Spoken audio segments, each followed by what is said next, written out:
ina laba soo galo soo ila ma gudboona ina laba soo galo soo ila ma gudboona waxa runtii dhacay wax suuq waa arrin ka dhan ah arrimaha bini'aadanimada waxaa la isticmaalay awood xad dhaaf ah oo ay ka muuqato nacayb in anigu miihi kuwii dadkooda xasuuqooda loo adeegsanayay ina cambaashe maxaana wasiirkiisa warfaafinta muxuu ahaa Salmaan Humbani anigu dadkaas oo kale miihi loo dhagan nuglaado baaqyadii ka soo baxayay garaadada guddiga 33 ahaa ee dhisnaa cuqaasha iyo waxgaradka dadka oo ah cidda kaliya ee matasha ee dadka afkooda ku hadasha ayna khasab tahay in la dhageysto kan runtii u joogay gobolka hawl shaqo laga soo bilaabo 18 bishii hore waxaad ogeedeen inay shaqaaqo iyo dhib ka dhacay gobolka ka soo bilaabmay dilkii ka dhacay 26 bishii December ayna ku xigtay mudaharaadadii dadkii sida nabadgelyada u mudaharaadayay iyo dhibkii ka dambeeyay ahaa dhimashada iyo dhaawaca iyo mudaharaadadii kadibna ay arrintaas isu bedeshay qalalaasi aad u weyn waxaan ka mid ahaa oo hormuud u ahaa wafdi ka socday Somaliland oo yimi magaalada Laascaanood waxaan se runtii aan maanta aan halkan ka cadeeyo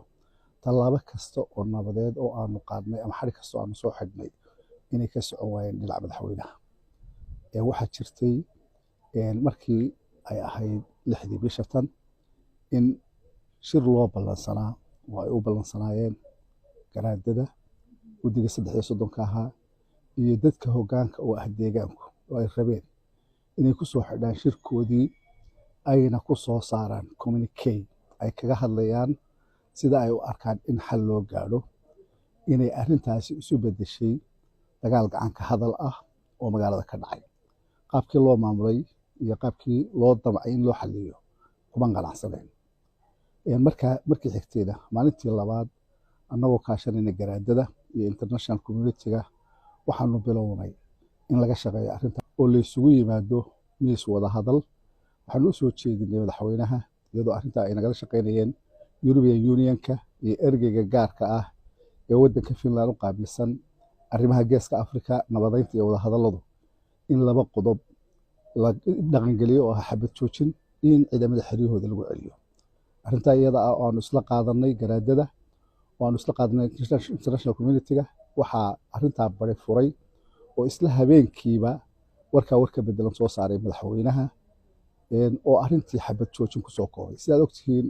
ciidamo isu jira 100 mitir ama 200 mitir ah inaanay ka suuragal ahayn in xabad la joojiyo qof waliba uu dareensan yahay arrinta labaad ee dhacdayna waxay ahayd maalintii koowaad ee dagaalka maalintii ku xigtay ee labaad in la soo saaro warar xaaladda dab ku sii shidaya oo ay soo saarto wasaaradda arrimaha dibadda statement ay ku sheegayso in dadka ka dagaalamaya magaalada Laascaanood ay yihiin argagixiso ay soo abaabushay garaadadu soo abaabuleen arrintaasoo meel ka dhac iyo gef ku ahayd dadka iyo bulshada ku nool gobolkan isla markaana wasiirka arrimaha dibadda uu maalintii saddexaad wareysi siiyay BBC-da isagoo oo sheegay oo ku celiyay arrinta iyada isla markaana sheegay in maayarkii magaalada oo ka hadlay duqeymihii magaalada lagu sameeyay uu ku biiray kooxaha argagixisada ah xilkiina uu iska casilay maayarku maayar electoral la doortay xilkiisa inuu ka hadlo deegaankiisa iyo dhibka gaarayana ma aha shaqo ka tigis arrintaas waxaa soo raacday in laga bilaabo maalintii labaad magaalada lagu waday duqeyn aan loo aabayeelaynin oo la duqeeyey goobihii adeega oo ay ka mid yihiin cusbitaalladu oo runtii aan aad uga xumahay wixii bulshada caalamku ay ugu deeqday gobolkan oo cusbitaalku ka mid yahay dhismihiisa ayna hirgeliyeen wadamada European Union-ka iyo dowladda Ingiriiska oo laga fangareeyay sanduuqa Somaliland Development Fund maanta dhibaato weyn loo geystay qaybihiisii muhiimka ahaa oo ay ka mid tahay habihii oxygen-ta ay ka mid tahay solarkii ay ka mid tahay qaybihii ugu muhiimsanaa la duqeeyey masaajidadii la duqeeyey meel kasta oo dadka kan adeeg guud loogu qabanayay la duqeeyey runtii oo ahayd arrin aad waxyeelo dalka iyo dadka ugu ah maalintii afraad mar labaad markii ay beesha caalamku ka hadashay dhibka loo geystay deegaanka iyo dadka wasaaradda arrimaha dibadda waxay soo saartay statement cusub oo ay ku dhaleecaynayso bulshada caalamka oo ay leedahay bulshada caalamku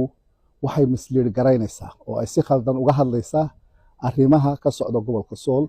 waxayna wararka ka qaadataa ilaa aan xogogaa lahayn iyo arrinta maanta laascaanood ka taagan inay noqotay arrin caalami ah ee aanay ahayn arrin lagoo kale cid walba ay ka warhayso iyadoo ay yimaadeen dad ka socda saxaafadda caalamiga ah ay yimaadeen dad ka socda hay-adda lanqeyrta cas ee caalamiga ah oo runtii xogogaal u ah waxa halka kan ka dhacaya iyadoo ay ku barakaceen dad 200 oo kun oo qof gaadhaya oo ay tuba daadsan yihiin ilaa iyo dowlad deegaanka Soomaalida Puntland iyo dhammaan deegaanada gobolka iyo deegaanka ka kooban yahay runtii waxay ka bilaabantay arrintaas oo isleeyahay waxa dhacay dambiye dagaal oo ka bilaabmay 27 December markii dad shacab ah oo mudaharaadaya oo aan dhib geysan loo adeegsaday ciidamada militariga oo isleeyahay tallaabada koowaad waxa dambigeeda qaadanaya gudoomiyihii gobolka markaa joogay iyo taliyihii aaga Cali Barre labadaas qaadanaya aan isleeyahay kadibna waxa xigtay duqeyntii bilaabantay maalintii labaad ee dagaalka oo wasiirka arrimaha gudaha anigoo gudoomiyihii golaha baarlamaanka ah oo jooga oo ku sugan magaalada Laascaanood ay wasiirka arrimaha gudaha iyo waftigii la socday iyo taliyihii ciidanka militarigu ay magaalada bamgarayn aan loo aabayeen ay ku sameeyeen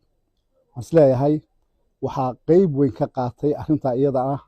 oo doonisteeda iska lahaa oo hoggaan u ahaa madaxweynaha oo ah taliyaha guud ee ciidanka oo mar walba amarka dagaalku cidda uu ka soo fulay ahayd waxaan halkan rabaa inaan ka cadeeyo wax kasta oo la isku dayay oo nabad ah inuu madaxweynuhu buriyay isagu tusaale ahaan markii ay tii hore jabtay waxaanu European Union ka isla qaadanay in salaadiinta goboladaas galbeedka jira ay arrinta tan soo dhex galaan iyaga oo ku wada hadlaya garaadada telefoonka inkastoo ay ku kala qaybsameen iyaga laftigooda haddana maalintii arrinta la isla gaadhay